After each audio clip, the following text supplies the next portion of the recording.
नमस्कार प्रिय विद्यार्थियों, आज हम हिस्ट्री का छठा प्रैक्टिस सेट करेंगे। जिसने भी पहले 5 प्रैक्टिस सेट नहीं देखे हैं तो वो ज़रूर देख लें। तो चलिए आज का हमारा प्रैक्टिस सेट शुरू करते हैं। आज का हमारा पहला क्वेश्चन है, निम्न घटनाओं को सही कालक्रम में व्यवस्थित कीजिए। मुगलों का बलक पर अधिकार, महावारी, समानुपात प्रणाली का प्रारंभ, निजाम शाही का अंत, बीजापुर एवं गोलकुंडा से मुगलों की संधि।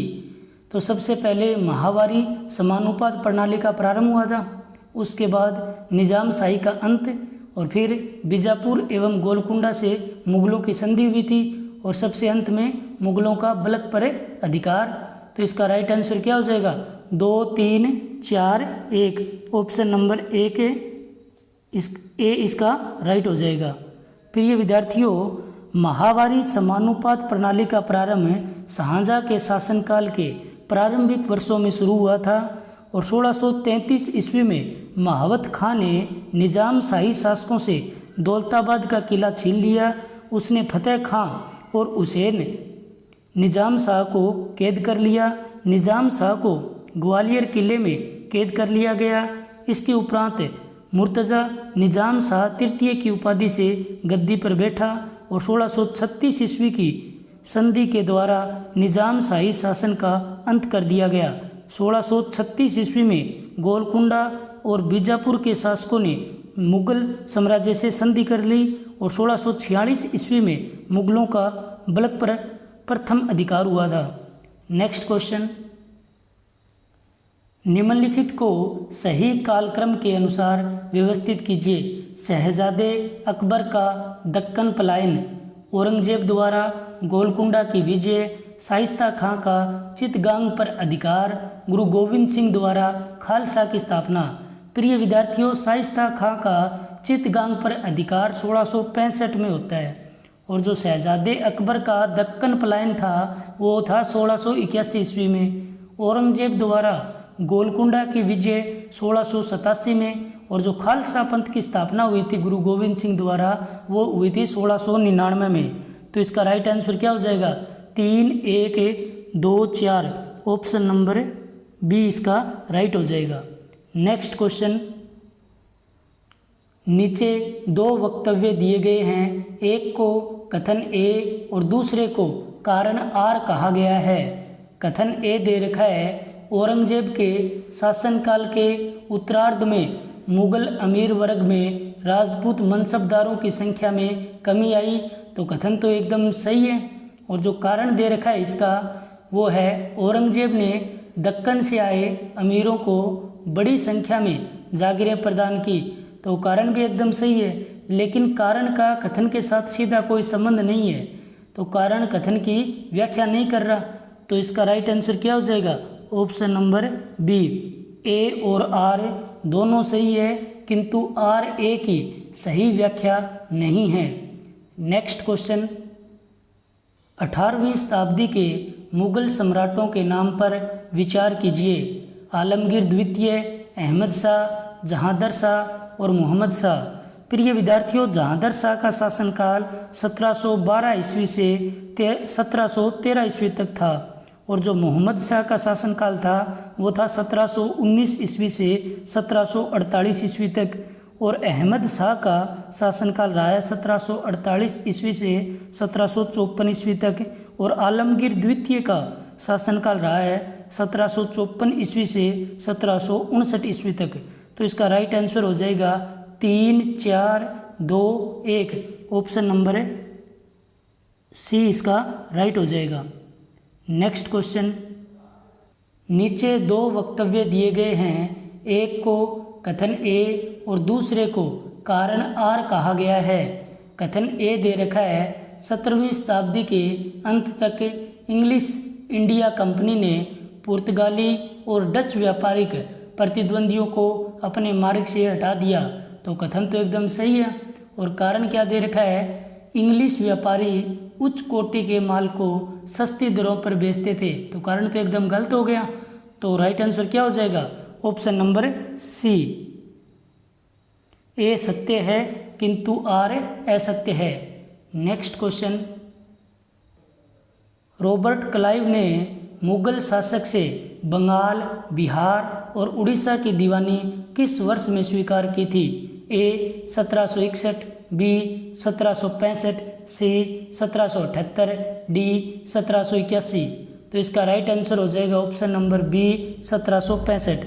प्रिय विद्यार्थियों, रॉबर्ट क्लाइव ने मुगल शासक से बंगाल, बिहार और उड़ीसा की दीवानी वर्ष 1765 में स्वीकार की थी। 1764 के बक्सर युद्ध में विजय के उपरांत ईस्ट इंडिया कंपनी और मुगल शासक के मध्य 1765 ईस्वी में इलाहाबाद की संधि हुई थी, जिसमें उसे बंगाल, बिहार और उड़ीसा की दीवानी प्राप्त हुई।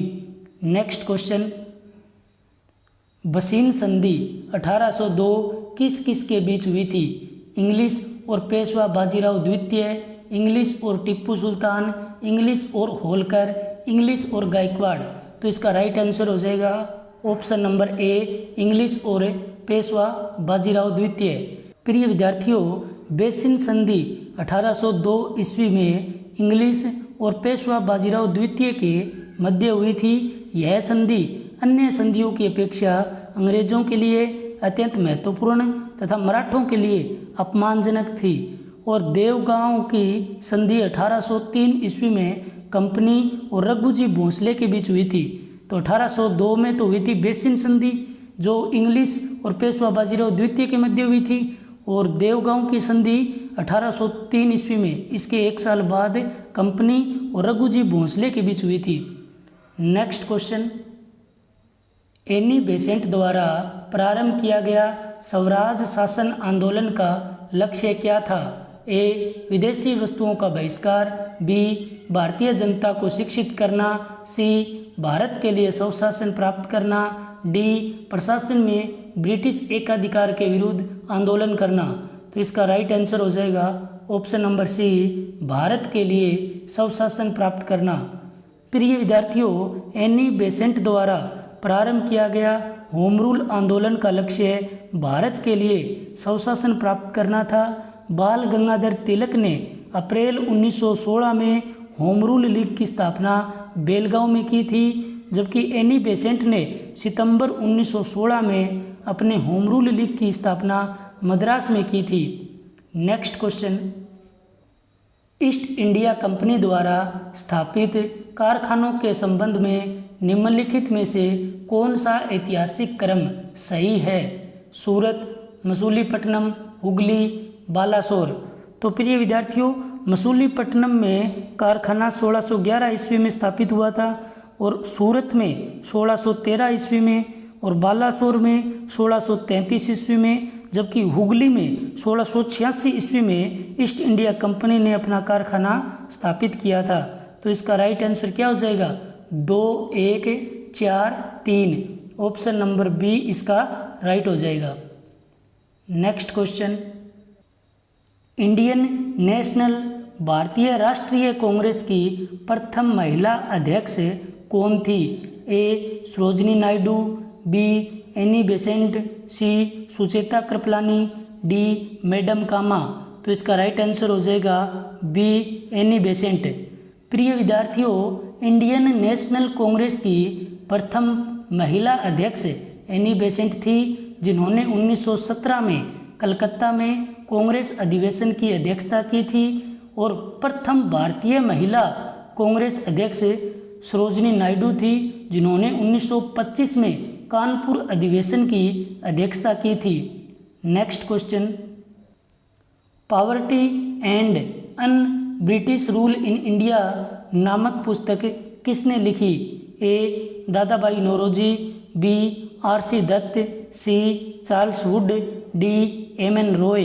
तो इसका राइट आंसर हो जाएगा option number A Dadabhai Naoroji. प्रिय विद्यार्थियों, poverty and un British rule in India नामक पुस्तक की रचना दादा भाई नौरोजी ने की थी।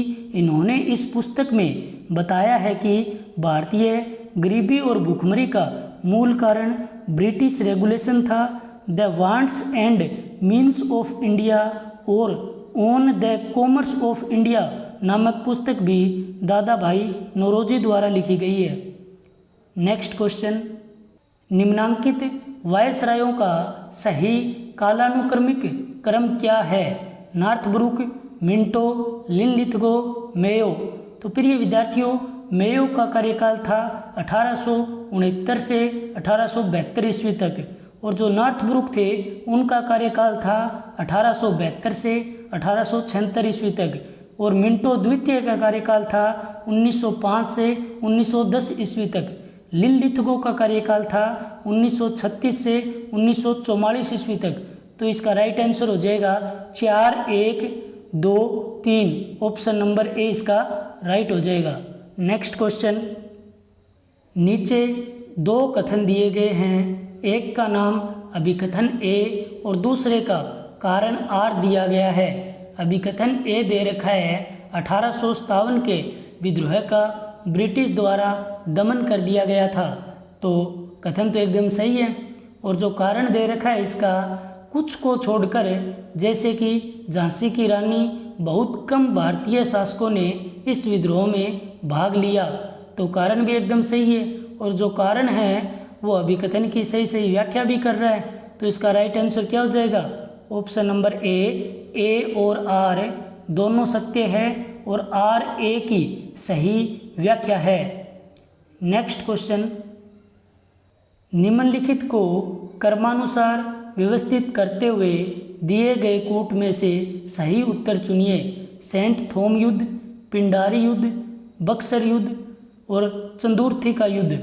तो प्रिय विद्यार्थियों, सेंट थोम का युद्ध 1746-47 ईस्वी में हुआ था, और चंदुर्थी का युद्ध 1758 ईस्वी में हुआ था। बक्सर का युद्ध 1764 ईस्वी में, और जो पिंडारी युद्ध था वो था 1817 से 1818 ईस्वी में। तो इसका राइट आंसर हो जाएगा 1, 4, 3, 2। ऑप्शन नंबर ए इसका राइट हो जाएगा। नेक्स्ट क्वेश्चन, सूची 1 को सूची 2 के साथ सुमेलित कीजिए और नीचे दिए कूटों से सही उत्तर का चयन कीजिए। सूची 1 में दे रखा है पंजाब टेनेंसी एक्ट, तो यह तो 1868 में आया था। और दी अल्बर्ट बिल, ये कब आया था? 1883 में। हंटर आयोग कब आया था? 1882 में। और चैम्बर ऑफ प्रिंसेज, ये कब आया? 1921। तो राइट आंसर क्या हो जाएगा? 2, 1, 4, 3। ऑप्शन नंबर डी इसका राइट हो जाएगा। नेक्स्ट क्वेश्चन, भारतीय इतिहास में अगस्त 8, 1942 का दिन किस लिए महत्वपूर्ण है? ए, सुभाष चंद्र बोस द्वारा सिंगापुर में इंडियन नेशनल कांग्रेस की स्थापना। बी, औपनिवेशिक राज्य के लिए क्रिप्स के प्रस्ताव। सी, महात्मा गांधी द्वारा प्रारंभ किया गया असहयोग आंदोलन। डी, महात्मा गांधी द्वारा प्रारंभ किया गया भारत छोड़ो आंदोलन। तो इसका राइट आंसर हो जाएगा option number D, Mahatma Gandhi द्वारा भारत छोड़ो आंदोलन। प्रिय विद्यार्थियों, भारतीय इतिहास में 8 अगस्त 1942 का दिन इसलिए महत्वपूर्ण था कि इसी दिन महात्मा गांधी ने भारत छोड़ो आंदोलन प्रारंभ किया था। और भारत छोड़ो आंदोलन के दौरान महात्मा गांधी ने कहा था, आज़ादी से कम कुछ भी नहीं, तथा करो या मरो का नारा दिया था। नेक्स्ट क्वेश्चन, सूची 1 को सूची 2 से सुमेलित कीजिए एवं निम्न कूटों से सही उत्तर का चयन कीजिए। सूची 1 में पुस्तक का नाम दे रखा है और सूची 2 में लेखक का। तो Indian painting under the Mughals, ये पुस्तक किसकी है? ये पर्सी ब्राउन की है। आर्किटेक्चर ऑफ मुगल इंडिया, ये किसकी है? ये कैथरीन बी एसर की है। और दी टेक्निक ऑफ मुगल पेंटिंग, ये किसकी है? मोतीचंद्र की। और Mughal painting during Jahangir time, ये किसकी है? ये अशोक कुमार दास की है। तो आंसर क्या हो जाएगा इसका? 3, 4, 2, 1।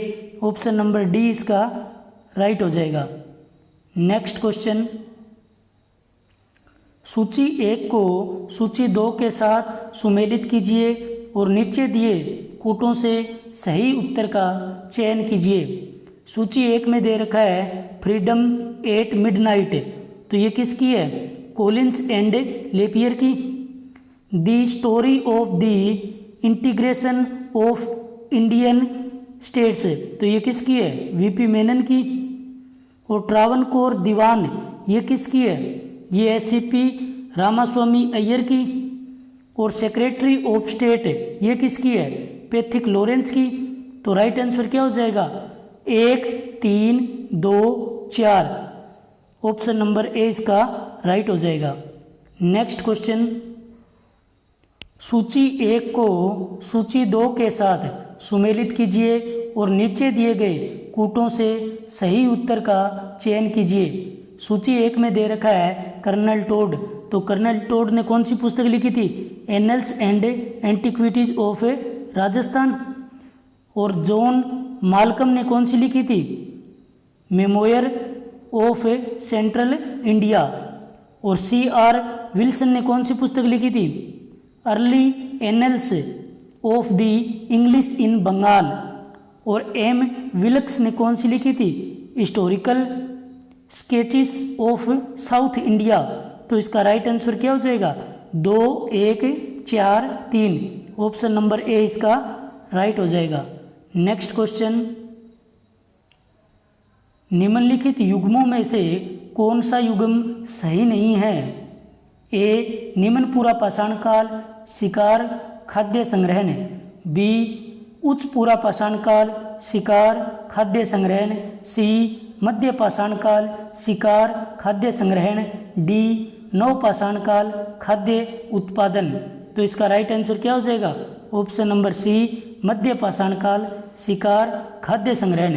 प्रिय विद्यार्थियों, मध्य पाषाण काल में पशुपालन की शुरुआत हो चुकी थी, जबकि नव पाषाण काल में खाद्य उत्पादन किया जाने लगा था। साथ ही स्थायी मानव जीवन प्रारंभ हुआ। तो विद्यार्थियों, आज की क्लास हम यहीं समाप्त करते हैं। मिलते हैं अगली क्लास में। तब तक खुश रहिए, मस्त रहिए और पढ़ते रहिए।